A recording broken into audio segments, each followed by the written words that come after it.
أَمَّنْ خَلَقَ السَّمَاوَاتِ وَالْأَرْضَ وَأَنزَلَ لَكُم مِّنَ السَّمَاءِ مَاءً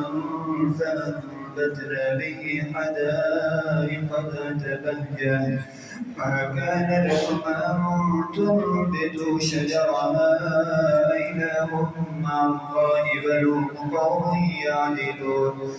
أَمَّن جَعَلَ الْأَرْضَ قَرَارًا وَجَعَلَ خِلَالَهَا أَنْهَارًا وَجَعَلَ لَهَا رَوَاسِيَ وَجَعَلَ بَيْنَ الْبَحْرَيْنِ حَاجِزًا أَإِلَٰهٌ مَّعَ اللَّهِ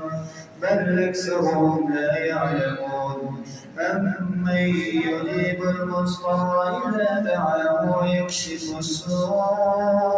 وَيَجْعَلُكُمْ خُلَفَاءَ الْأَرْضِ أَإِلَٰهٌ مَّعَ اللَّهِ قَلِيلًا مَّا تَذَكَّرُونَ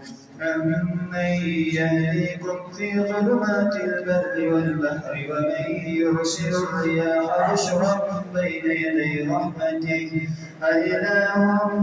مَّعَ اللَّهِ تَعَالَى اللَّهُ عَمَّا يُشْرِكُونَ أَمَّن يَبْدَأُ الْخَلْقَ ثُمَّ يُعِيدُهُ وَمَن يَرْزُقُكُم مِّنَ السَّمَاءِ وَالْأَرْضِ أَإِلَٰهٌ مَّعَ اللَّهِ قُلْ هَاتُوا بُرْهَانَكُمْ إِن كُنتُمْ صَادِقِينَ